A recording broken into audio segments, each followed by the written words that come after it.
รณการจากพระอาจารย์พระครู ได้เผยแพร่ความรู้เชิดชูพระธรรมกระจ่างพระอาจารย์แก่นชี้ทางสว่างช่วยแนะนำแนวทางสว่างสงบลมเย็นเชิญท่านมาฟังให้หายเศร้าโศกลำเค็ญร่มเย็นเพราะธรรมนำทางได้ข้อคิดแห่งพินิจพบแสงสว่างพระธรรมนำทางและพระธรรมนำใจ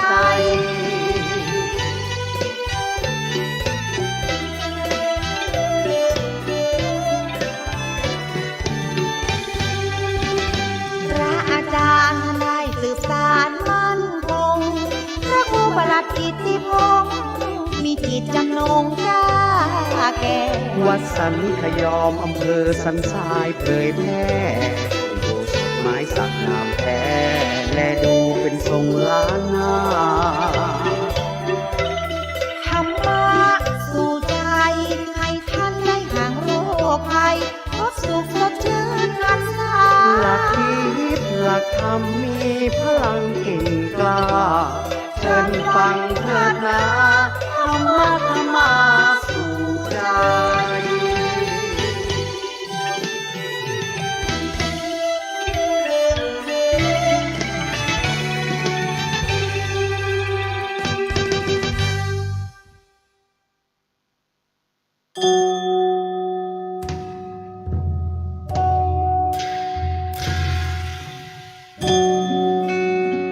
ขอนอบน้อมแด่พระรัตนตรัยแล้วน้อมใจสู่ปวงชนเสียงธรรมอันเลิศล้นสาธุชนจงสาธุการธรรมเทศนาชาดกตำนานเรื่องเล่าขานสาระอันดีธรรมะสู่ใจรายการนี้ทุกบทตอนมีศีลธรรมนำใจพระครูประหลัดอิทธิพงศ์อิทธิโสภโนการเล่าขานไทยทุกทิศทั่วทั่วไทยได้ยินไปให้ยินดีเจริญธรรมทั่วธรณีเจริญดีทั่วถึงกันพระพุทธศาสตร์และวัฒนธรรมอันวิเศษสันนิรันดรเถิดสาธุสาธุ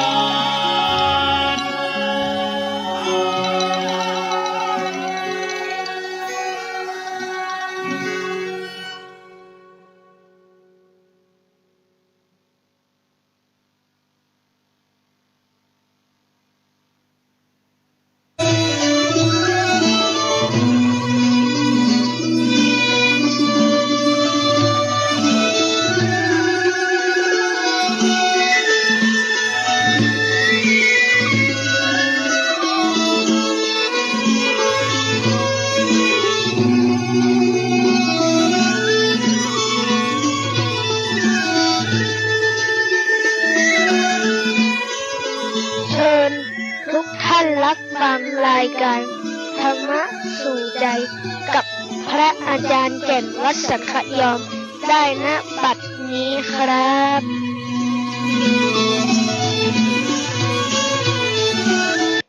ธรรมะสู่ใจยามสายมาแล้วเสียงดังเจ้าเจ้า มาแล้วเสียงธรรมธรรมะสาระ เรื่องเก่าเรื่องหลัง เตสนานัง น้ำธรรมพระเจ้าตำนานโบราณนมนานเนื้อเจ้า เอามาก้อนไกใจความ สัพเพเหระสิ่งใดละหลวม รวบรวมใจความเฮหูที่แจ้ง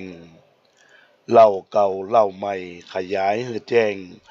ด้วยแสงแห่งธรรมะ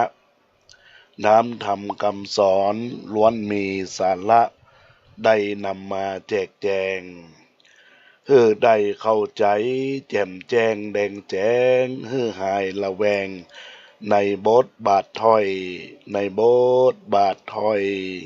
หู้แล้วหู้แถมเอาจนเป่งป้อยบอกฮือได้มอยดังพร้อยฮือตั้งใจฟังป้อนนานป้อนน้อยแปลงใจดังตานอ้อยคอยฟัง ธรรมะสาระย่อมบ่ล้าหลังขอเชิญจวนฟัง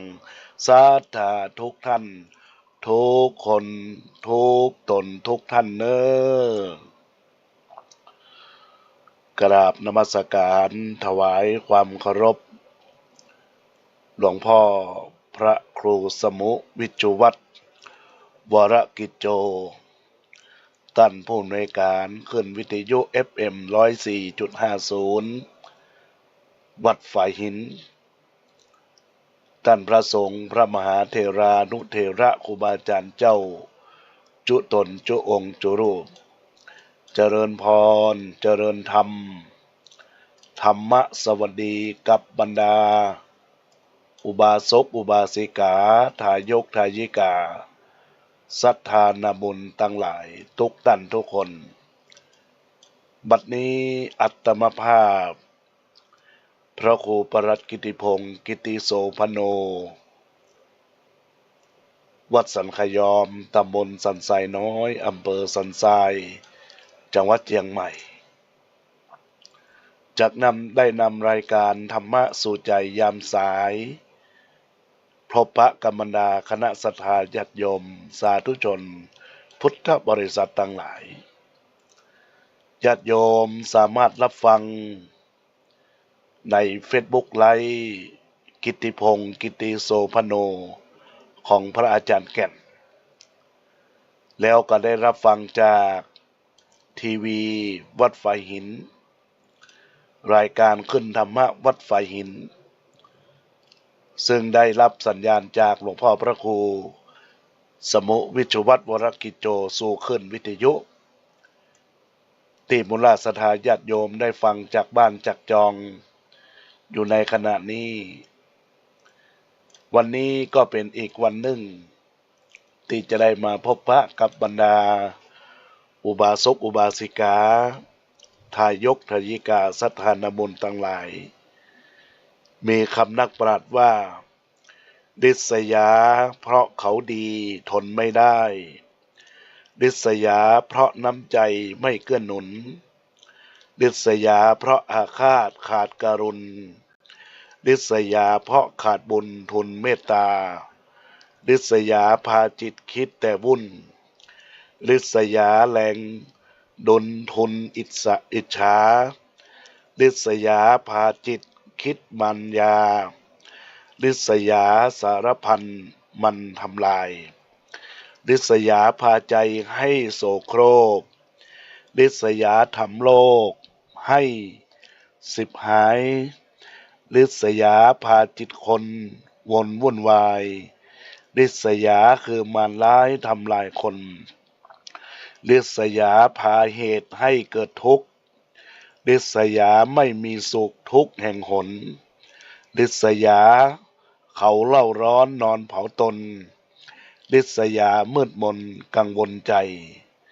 บุญเป็นสัญลักษณ์ของเทวดาริษยาเป็นสัญลักษณ์ของมารคนมีศีลธรรมดูที่หน้าผากก็จะมีรอยตีนกาคนไม่มีศีลธรรมดูที่หน้าจะมีรอยตีนคน บรรดาญาติโยมอุบาสกอุบาสิกาทายกทายิกาศรัทธานาบุญทั้งหลาย นี่เป็นการขึ้นต้นเริ่มแรกของการพบปะกัน เพื่อจะได้นำเข้าสู่ธรรมะกับบรรดาศรัทธาญาติโยมที่รับฟังอยู่ตั้งบ้านตั้งจองอยู่ในขณะนี้ หากว่าญาติโยมได้รับฟังอยู่ในขณะนี้นั้นก็ขอให้เป็นเสียงแห่งธรรมเป็นเสียงแห่งรอยยิ้มสะกิดธรรมในโลกของคำว่าคุณงามความดีคุณงามความดีนั้นเป็นสิ่งสำคัญนะญาติโยมวันนี้อาตมาภาพจะได้อุจาในเรื่องของต้นเหตุของความพินาศพระพุทธศาสนานั้นเป็นศาสนาแห่งเหตุผลพระพุทธศาสนามีเหตุผลว่ามีความเสื่อมมีความเจริญมีความสุขมีความทุกข์หรือสมบัติวิบัติทุกอย่างขึ้นอยู่กับเหตุปัจจัยที่มีความสร้างสมไว้ในปัจจุบันเหตุดีก็มีผลดีเหตุชั่วก็มีผลชั่วเป็นเช่นนี้เสมอจะสูงจะต่ำอยู่ที่ทำตัวจะดีจะชั่วอยู่ที่ตัวทำนี่คือสัจธรรมในญาติโยมปัจจุบันนี้บรรดาเราท่านทั้งหลายคนไทยครอบครัวไทยสังคมไทยนับวันจะอยู่ในลักษณะเสี่ยงต่ออุบัติภัยคือความอุบัติที่มันเกิดขึ้นจากความขัดสนหรือความอัปมงคลของชีวิตที่ริดรอนความมั่นคงของคนของตระกูลสถาบันไปจนถึงประเทศชาติอย่างน่าวิตกไม่ต้องดูอื่นไกลดูเด็กไทยวัยรุ่นซึ่งในขณะนี้พฤติกรรมมีความเสี่ยงต่อความสูญเสียเอกลักษณ์เอกราชของชาติไทยที่พวกเราเคยภาคภูมิใจมานักหนาเป็นเช่นไรมีพฤติกรรมเรียนแบบญี่ปุ่นฝรั่งพ่อแม่สอนสั่งบอกเชื่อแล้วก็ยังทำตัว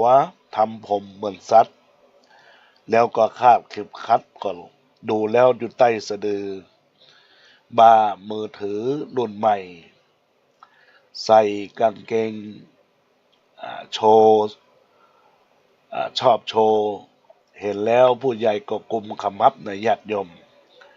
ปวดกระบันแต่ในหลักของพระพุทธองค์ได้ทรงตัดต้นเหตุของความวิบัติของสรรพสิ่งว่าสรรพสิ่งไว้อยู่4ประการว่าของหายบ่เสาะหาบ่รักษาของเก่ามัวเมาในการกินสูญสิ้นผู้นำดี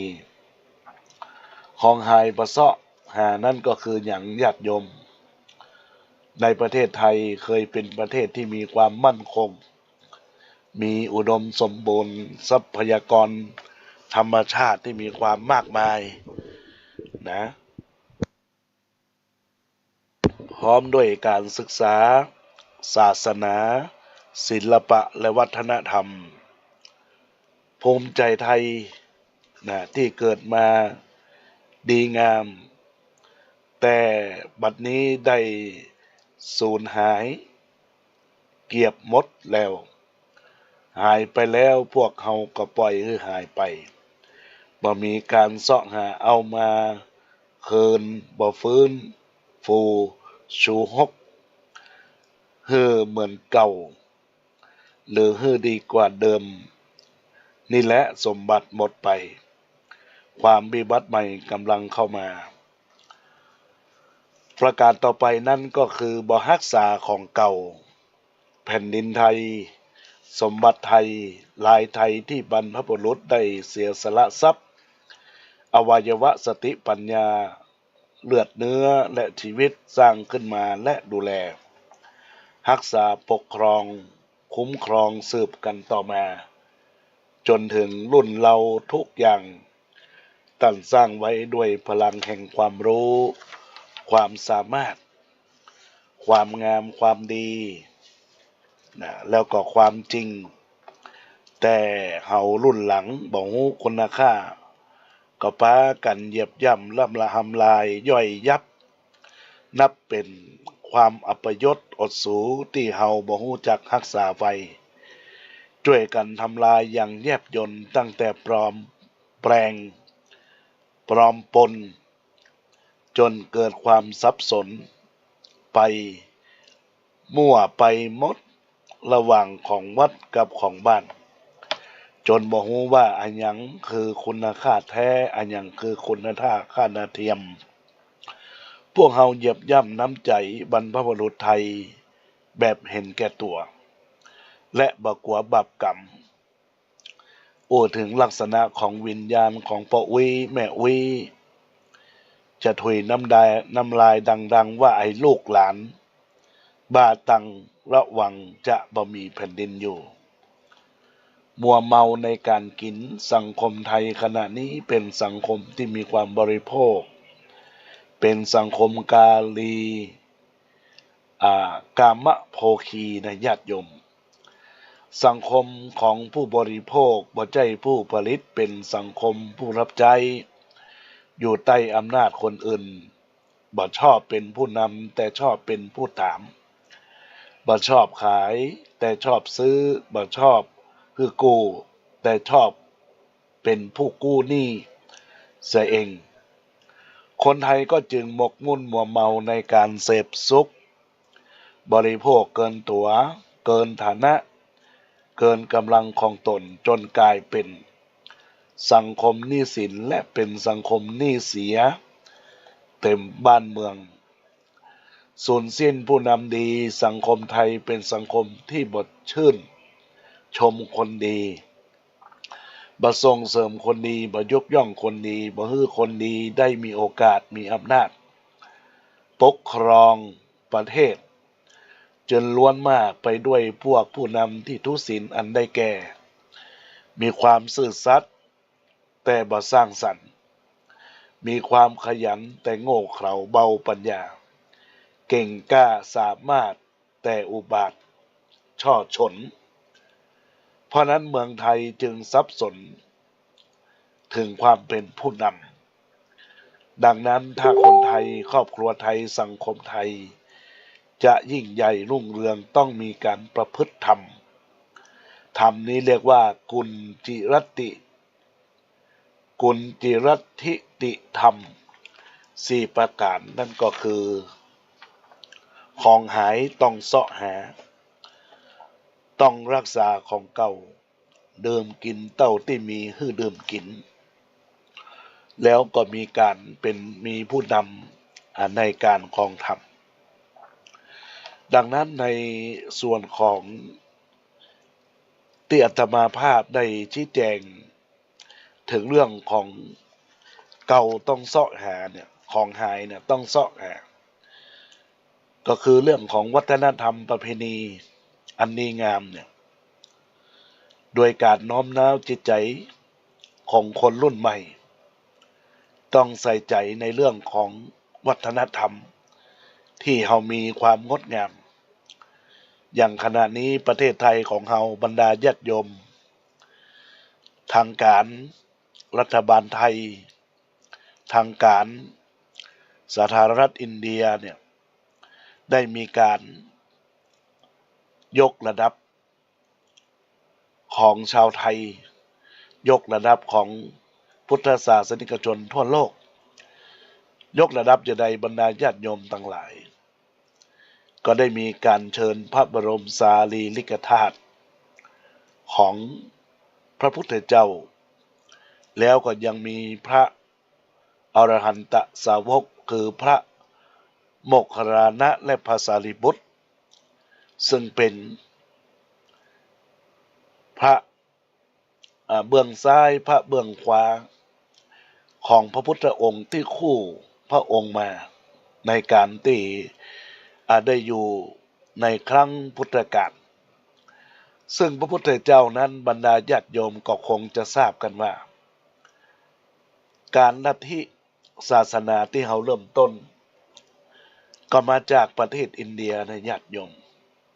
นะเพราะฉะนั้นเพื่อความเป็นได้ในศรัทธาก็จึงมีการอัญเชิญพระบรมสารีริกธาตุได้นำไปสู่ในประเทศไทยตั้งแต่วันที่28นะวันที่24มาละ24 25 26 27 28 29 1 2 30วันอยู่ที่ส่วนของปริมณฑลนะบรรดาญาติโยมทั้งหลายนะก็คืออยู่ที่ส่วนกลางที่กรุงเทพพระมหานครท้องสนามหลวงแล้วก็มีการเชิญนะในส่วนของสารดีนะสารดีที่มันเกิดขึ้นทำให้ผู้ที่นับถือมีความศรัทธาในทางพุทธศาสนาได้มีการไปสักการะบูชาแต่ว่านี้ก็เชิญมาญาติโยมทั้งหลายก็อัญเชิญพระบรมสารีริกธาตุของพระพุทธเจ้าสู่จังหวัดเชียงใหม่นครพิงค์เชียงใหม่เพื่อเป็นอย่างญาติโยมทั้งหลายเพื่อกับเจ้าไทยนะในส่วนของชาวพุทธได้สักการะบูชาได้น้อมนำมาประพฤติปฏิบัติหลักแห่งการสร้างบุญสร้างกุศลในการกราบไหว้สักการะบูชาเรียกว่าบทอิติปิโสภะคะวาอะระหังสัมมาสัมพุทโธภะคะวะสวากขาโตแล้วก็ทำให้เฮานั้นได้ทำการมวลประชาพุทธศาสนิกชนชาวเชียงใหม่ก็ไปต้อนรับโดยมีคณะสงฆ์ระดับเจ้าคณะภาค7เจ้าคณะจังหวัดเชียงใหม่เจ้าคณะจังหวัดเชียงใหม่ฝ่ายธรรมยุทธก็ได้ไปรับพระบรมสารีริกธาตุเจ้ากับพระอรหันตสาวกของพระธาตุของพระโมคคัลลานะพระสารีบุตรนะแล้วทีนี้ญาติโยมทั้งหลายก็คือเจ้าเชียงใหม่โซนภาคเหนือได้มาสักการะบูชานะตั้งแต่วันนี้ไปจนกระทั่งถึงวันที่8แล้วก็จะอัญเชิญไปที่อีสานคือจังหวัดอุบลราชธานีแล้วไปสู่ภาคใต้นะก็ถือว่าเป็นความเป็นไปเป็นอยู่ในลักษณะของความศรัทธาว่าพระพุทธเจ้านั้นพระองค์ยังมีอยู่แต่แล้วญาติโยมทั้งหลายนั่นเป็นเครื่องสักการะบูชาเป็นการน้อมลึกพระพุทธคุณของพระพุทธเจ้าพระปัญญาธิคุณพระบริสุทธิคุณและพระมหากรุณาธิคุณที่พระองค์นั้นมีหลักศาสนาให้เฮาได้ปฏิบัติญาติโยมทั้งหลาย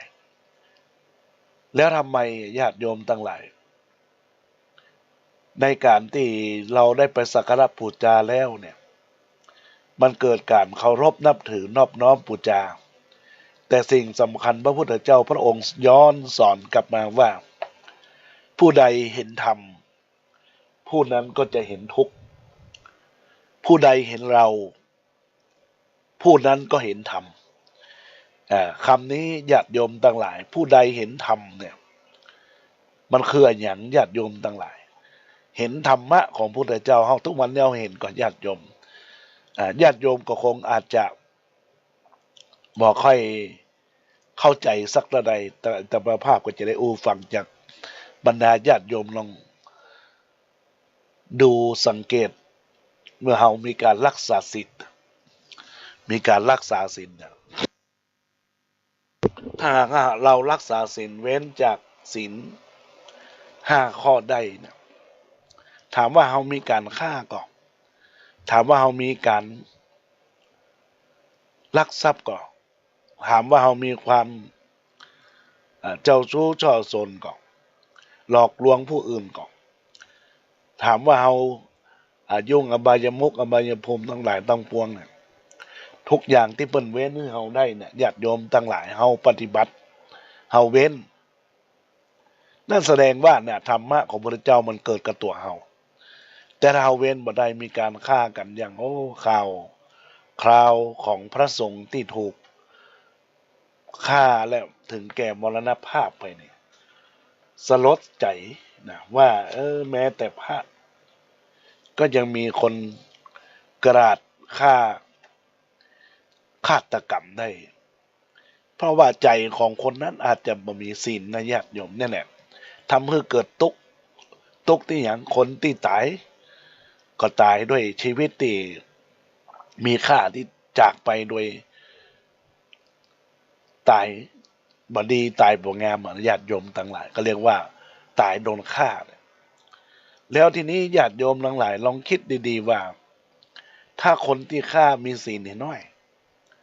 ตุเจ้าองค์นี้ก็บ่ตายก็บ่มรณภาพแต่กลับถูกโดนฆ่าโดนฟันเพราะเนี่ยแหละศีลมันบ่มีเมื่อศีลมามีแล้วบรรดาญาติโยมก็เกิดความทุกข์นะทุกข์ที่เกิดจากการพลัดพรากจากสิ่งที่รักที่พอใจเพราะว่าศรัทธาญาติโยมมีความศรัทธามีความเลื่อมใสในตัวตนของพระสงฆ์รูปนี้หลวงพ่อรูปนี้ที่ถูกฆ่าเพราะฉะนั้นก็เป็นข้อคิดกติเตือนใจในญาติโยมบรรดาญาติโยมทั้งหลายศีลแล้วก็เรามีทานเรามีการทำบุญถ้าหากว่าญาติโยมตั้งใจในการทำบุญมีปัจจัยในเนื้อในตนถวายทานไปให้คนนั้นทานให้คนนี้เอาบริจาคที่นู่นที่นั่นที่นี่ฝ่ายถวายกะไฟฟ้าประสงค์องค์เจ้าวัดก็ดีเอาให้ทานสิ่งที่เป็นสาธารณประโยชน์กับตนตัวของท่านทั้งหลายสิ่งเหล่านี้ญาติโยมมันก็เป็นข้อที่เราเรียกว่ามันเกิดจากการฮื้อมันเกิดจากการต้านนั่นก็คือการทำบุญฮื้อตานนะเสียสละก็คือหลักของจาคะมันตัวกันมันเป็นตัวตนที่ตัวกันถ้าหากว่าเฮาบ่ทำบุญสุนทานใจเฮาก็มีความขุ่นมัวในลักษณะของแหกใจของเฮาเนี่ยญาติโยมมันเกิดความขุ่นมัวหมองมัวคือความตนีที่เหนียวมันเกิดขึ้นแต่ถ้าเฮาฮื้อตานน่ะญาติโยมความตนีที่เหนียวการที่มันเป็นในตัวในตนมันก็จะคลายหายไปเรียกว่าการปล่อยวางการให้นะการให้เกิดสุขดังนั้นบรรดาญาติโยมอุบาสกอุบาสิกาทุกคนทุกท่านที่ได้ตั้งอกตั้งใจรับฟังก็ลองเป็นข้อคิดคติเตือนใจญาติโยมผู้ใดเห็นธรรมผู้ใดเห็นธรรมผู้นั้นเห็นเราบุญก็ดีที่เราได้ทำแล้วศีลที่เรามีที่มีข้อปฏิบัติแล้วเนี่ยสุดท้ายคือการเจริญภาวนาเป็นตัวตนที่สำคัญยิ่งที่พระพุทธเจ้าทรงสอนจะได้ผู้ใดเห็นธรรมผู้นั้นเห็นเราญาติโยมลองนั่งสมาธิพอกับญาติโยมทั้งหลายถ้าคนไหนบ่เคยได้ทำเลยหรือละทำแค่นิดเดียวแลบเดียวเนี่ยมันก็บุญนะแต่ว่าคนไหนที่ตั้งอกตั้งใจเรียกว่าวิปัสสนากรรมฐานลองนั่งแล้วลองปฏิบัติญาติโยมใจนี่มันเหมือนกับลิงเปรียบเหมือนลิงนะญาติโยมที่มันวอกแวกใจเฮาสามารถไปถึงกรุงเทพใจเฮาสามารถไปที่สถานไหนที่เฮาคิดถึงนั้นได้หมดนะญาติโยมทั้งหลาย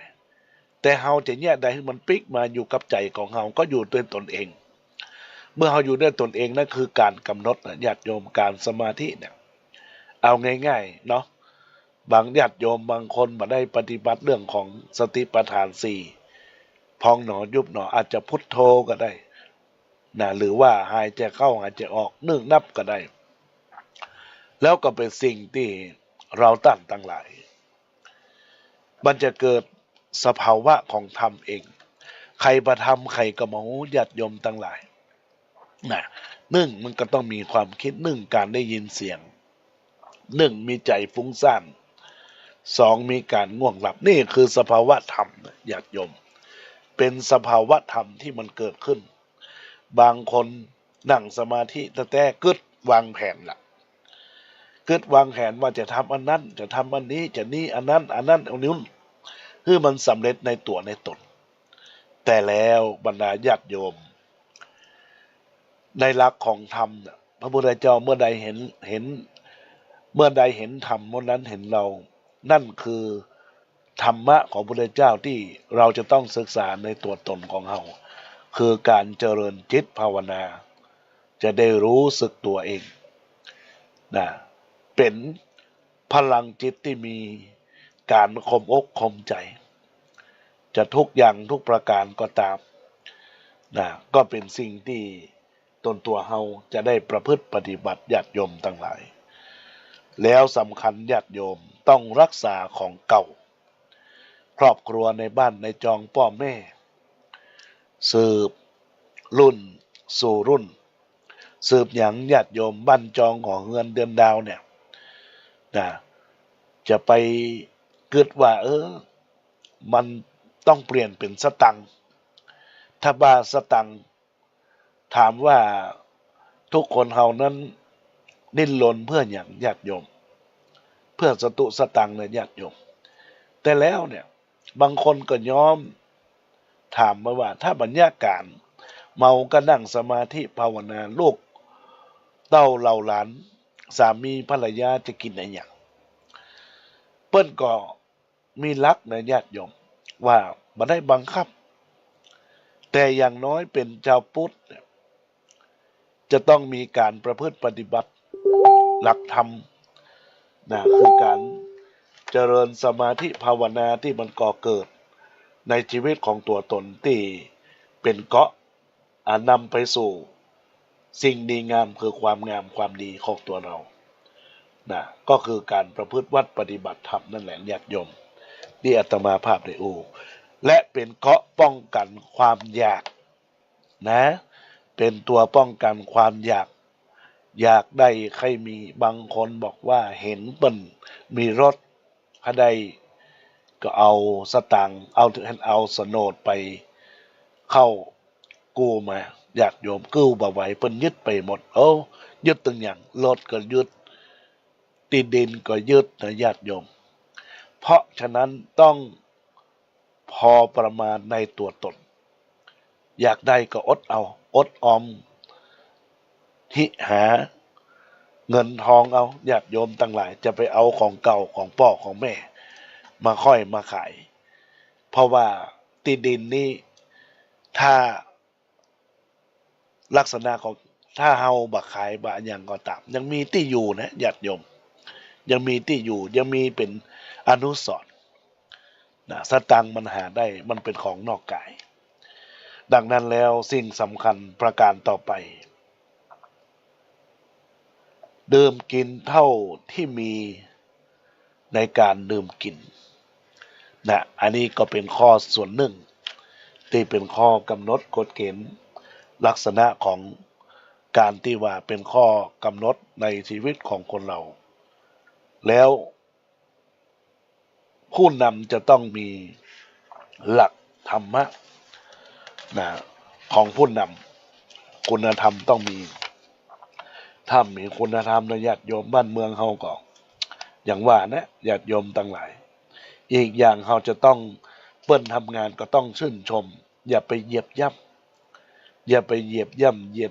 ยดหยามนะส่งเสริมเพื่อเป็นนะการทำเพื่อเกิดนะแล้วก็อีกสำคัญนะญาติโยมโดยเฉพาะการเป็นผู้น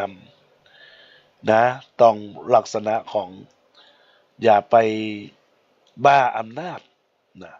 บ้าอำนาจคือมีความซื่อสัตย์นะคือมีความซื่อสัตย์นะแต่ ก็คือมีหลักของความคิดที่มีความสร้างสรรค์นะมีความขยันทำการทำงานขยันทำการทำงานก็เพื่อที่จะไปยุ่งเรื่องของยศถาบรรดาศักดิ์นะคือขยันทำงานเหมือนกับการปิดทองหลังพระเดี๋ยวมันก็จะดีเองนะเก่งกล้าสามารถนะ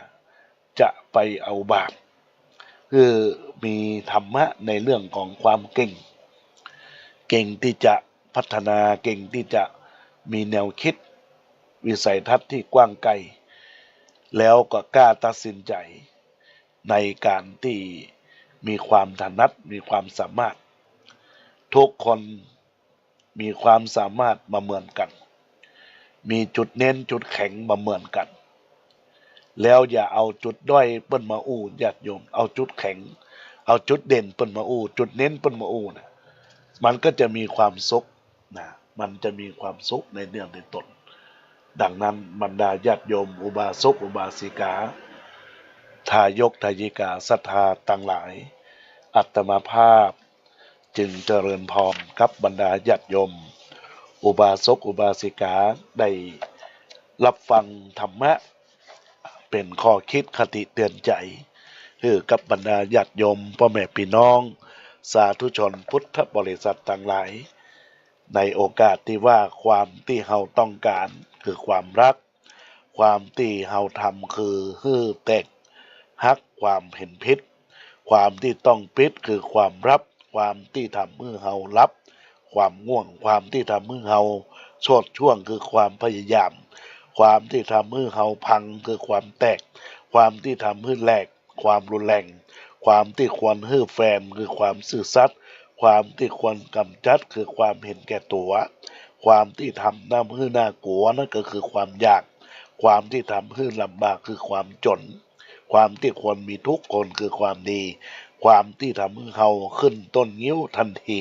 คือความเจ้าชู้ความที่ทำให้เฮาตุ้ยยังหูก็ความหิวความที่ทำให้เฮาแต่งหน้าคิ้วคือความเครียดความที่ทำให้เฮาซีเรียสคือความกดดันความที่ทำให้เฮาฮักกันคือความสามัคคีความที่ทำให้เฮาพักดีคือความฮักชาติความที่ทำให้เฮาใครฮักคือความเมาความที่ทำให้เฮาเศร้าคือความตายภัยตึงบ่รอดนะอันนี้ก็ขอฝากกับบรรดาพ่อแม่พี่น้องคณะศรัทธาญาติโยมอุบาสกอุบาสิกาพยายามคิดพยายามพิจารณาหลักธรรมที่อาตมาภาพได้นำมาเป็นข้อคิดคติเตือนใจนี้แล้วก็ขอให้นำไปประพฤตินำไปปฏิบัติหลักแห่งการสร้างกุศลคุณงามความดีในลักษณะของการมีความเป็นอยู่แห่งคุณธรรมสารธรรมก็จักบังเกิดกับมูลศรัทธาญาติโยมสาธุชนพุทธบริษัทต่างหลายในลักษณะของวันสำคัญที่ผ่านมาก็คือวันมาฆบูชาตรงกับวันที่24เดือนกุมภาเดือนที่แล้วญาติโยมเราต่างหลายก็มาย้อนได้ระลึกคิดถึงอย่างองค์สมเด็จพระสัมมาสัมพุทธเจ้าเปิ้นบอกว่าเพ็ญเดือน5งดงามบอกไว้พระสงฆ์ท่านได้มีใจตรงกันปัน250สร้างสรรค์จึงนับเป็นวันสำคัญบ่น้อยพระสงฆ์ต่างหลายเรืองลายเป็นถ้อยเข้ามาร่วมหอยทางพุทธล้วนเป็นอรหันต์ผ่านพ้นวิมุตติพิสูจน์งามด้วยอภิญญาบ่ได้หมายนัดว่าตัดนี่หนาต่างองค์ต่างมาณที่แห่งนี้วัดเวรุวันตำนานก่อนกี้เป็นเหตุให้มีมาคะพระพุทธองค์ทรงมีมานะประกาศทำก้องโลกา โอวาทธรรมนี้มากมีเนื้อหาละชั่วนั้นนาอย่าหมายเข้าใกล้ทำดีปรากฏงดงามแต่ใสโลกจักวิไลโสพิษทำจิตผ่องใสต่างในว่องวิตคิดสร้างสรรค์ด้วยคุณธรรมคือใดหลีกเว้นเน้นเรื่องบาปกรรมมานะน้อมนำเอาธรรมห่อหุ้มยึดการทำดีตีจักเตรียมตุ่มบ่ฮือได้ตุ่มข้างละแล้วก็แห่เป่งเดือนใสยิ่งใหญ่มาคะสละชั่วฮือพ้นไปวันนี้ดีล้ำทำจิตฮือใสเวียนเตียนเอาชัยแปลงใจเป่งป้อยอันเรื่องบนศีลกินตาลเตือนน้อยรักษาศีลเฮ็ดหอยแนวพุทธโลกเสื่อมสิ้นสูญหรือเจริญลดทำปิสุดใดจีรังใจยาเสื่อมสุดที่สุดความหวังพระธรรมนั้นยังคงครั่งแน่แน่วมาคะเดือนใสทำใจผ่องแผ้วยึดถือแนวทางดีไว้เลือกสรรเอาธรรมน้อมนำมาใจตามบุญองค์ใดที่ต่างอย่าประมาทะชำระสะสางรู้จักปล่อยวางสามอย่างหมอกแจ้งเป็นโอวาทธรรมนำมาเตรียมแท่งได้ทัดแสดงเอาไว้ละชั่วทำดีที่ควรเอาใจทำใจผ่องแผ้วใสงามคือเอาใจกึดแล้วประพฤติตามจักสมชื่อนามพุทธธรรมเป่งป้อยพุทธธรรมเป่งป้อยเนาะญาติโยมอันนี้ก็ถือว่าได้เป็นแนวทางข้าวห้ำคำก่อนเป็นข้าวห้ำของวันมาฆบูชาที่ได้มาระลึกกึดถึงในหลักขององค์พระสัมมาสัมพุทธเจ้าอันเป็นนอพุทธังกูลที่เราได้ยึดถือและปฏิบัติเป็นแนวหลักแห่งชีวิตประสิทธิพรความดีเนาะญาติโยมเราท่านทั้งหลายดังนั้นก็ฝากกับบรรดาญาติโยมพ่อแม่พี่น้องคณะศรัทธาญาติโยมสาธุชนพุทธบริษัททั้งหลายทุกท่านทุกคนที่ได้รับฟังรายการธรรมะสู่ใจในโอกาสวันนี้ก็ขอให้ธรรมะได้ไปขจัดปัดเป่าความทุกข์ความโศกความเศร้าความลำไรลำพันธ์ความบัดพลาดจากสิ่งที่ฮักที่พอใจอันจะเกิดความทุกข์นะญาติโยมทั้งหลายคือมีการข่มอกข่มใจมีหลักแห่งชีวิตดีๆคือการประพฤติปฏิบัติโดยเฉพาะแล้วการออกกำลังกายจะพาเฮาพ้นจากโรคภัยไข้เจ็บการฝึกสมาธิก็จะได้พัฒนาจิตใจอารมณ์ของเฮาคือจิตใจนั้นนิ่งจิตใจเป็นข้อปกป้องข้อบังคับแห่งชีวิตในตัวตนดังนั้นก็ขอฝากกับบรรดาญาติโยมอุบาสกอุบาสิกาทายกทายิกาศรัทธาทุกคนทุกท่านที่ได้รับฟังรายการในโอกาสวันนี้จิตใดดีมีธรรมะชนะหมดจิตใจคดธรรมะหมดไม่สดใสถือศีลห้าธรรมะมีอยู่ในใจมีสิ่งใดไม่สุขเท่าเรามีธรรมอะไรที่ยุ่งค่อยๆแก้อะไรที่แย่ค่อยๆสะสางอะไรที่หนักค่อยๆวางอะไรที่ข้างค้างค่อยเป็นค่อยไปอะไรที่ยากทำไปเดี๋ยวก็หาง่ายอะไรที่ง่ายอย่าเพ้อใจไปประมาทอะไรควรเงียบอย่าลั้นไปตวาดอะไรควรเด็ดขาดขอจงอย่าลั่งรอนี่เป็นธรรมะสู่ใจในโอกาสวันนี้ญาติโยมทั้งหลายตอนนี้จะได้เปิดโอกาสกับบรรดาญาติโยมพ่อแม่พี่น้องคณะศรัทธาญาติโยมที่ได้รับฟังรายการธรรมะในโอกาสวันนี้จะได้เจริญพรญาติโยมในกล่อง Messenger ได้ทักทายเข้ามาในโอกาสบัดนี้ก็เจริญพรกับคุณโยมผ่องศรีจอมมูลเจริญพรกับป้าเจ๊เจริญพรกับคุณโยมกิรดาพฤกษาเลิศเจริญพรกับป้านานอินสมตะปินเจริญพรกับคุณโยมนมแหม่มค่าเจริญพรกับคุณโยมพีรวิทย์ชัยวันแล้วก็นมัสการท่านโพริชนัทในโอกาสทักทายเข้ามาในโอกาสนี้เจริญพรกับคุณโยมแม่อัมพรอาสากิจเจริญพรกับคุณโยมแก้วดวงตาธิดาเทพเจริญพรกับคุณโยมอัมพร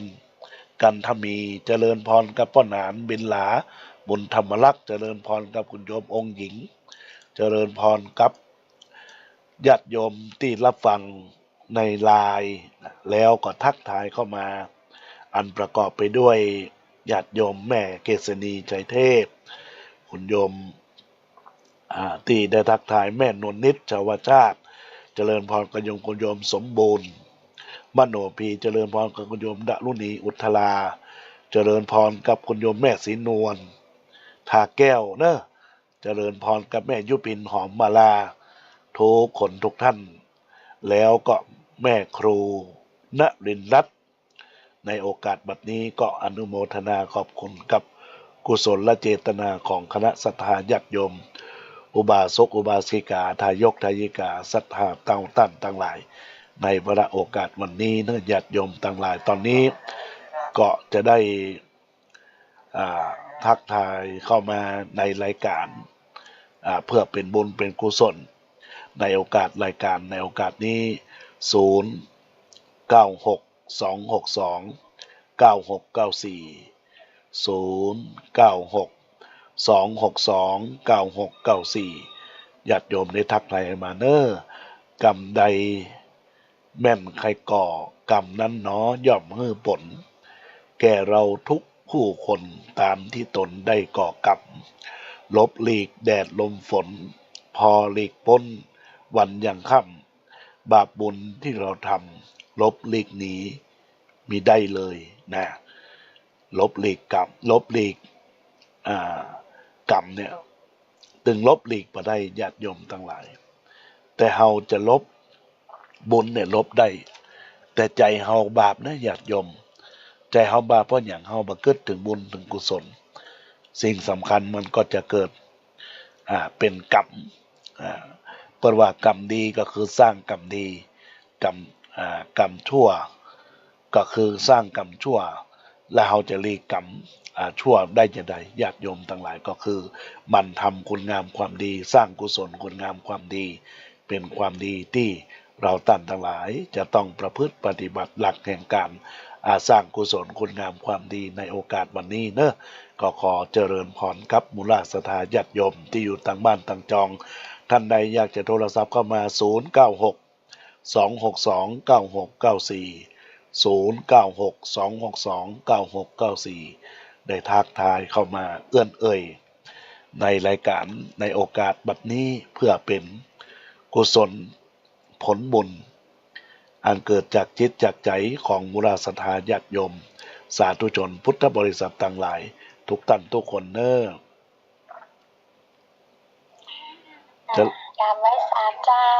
แม่ยังฟังอยู่นะเจ้าเป็นกำลังใจนะเจ้าถ้าพี่สนใจนี่โมเจ้าวันนี้ม่วนนอกวันนี้นะยินดีอนุโมทนาขอบคุณเนอะยินดีสาธุศ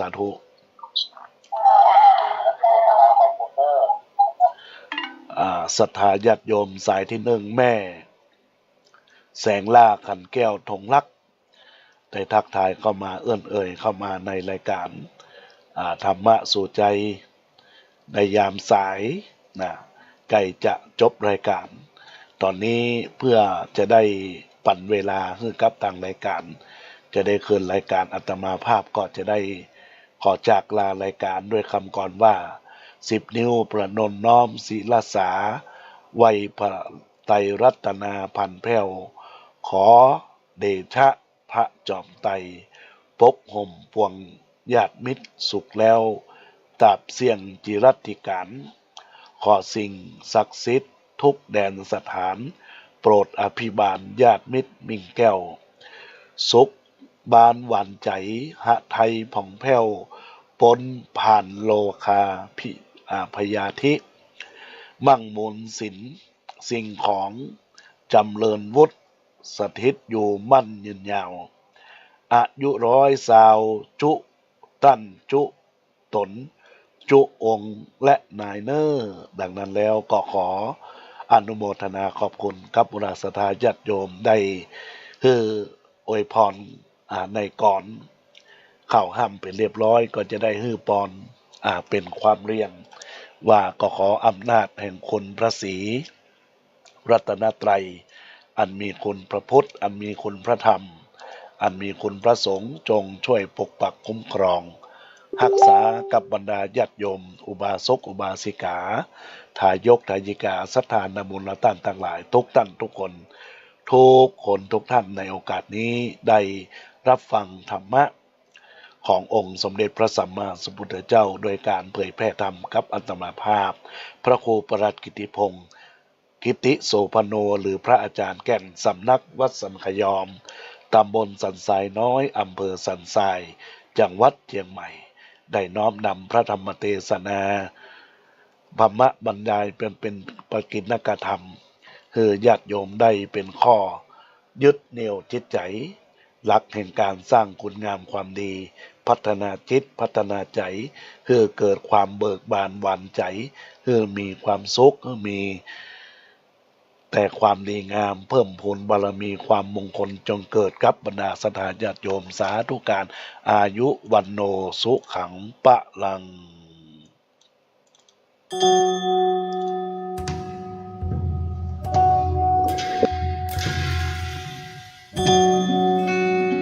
ขอนอบน้อมแด่พระรัตนตรัยแล้วน้อมใจสู่ปวงชนเสียงธรรมอันเลิ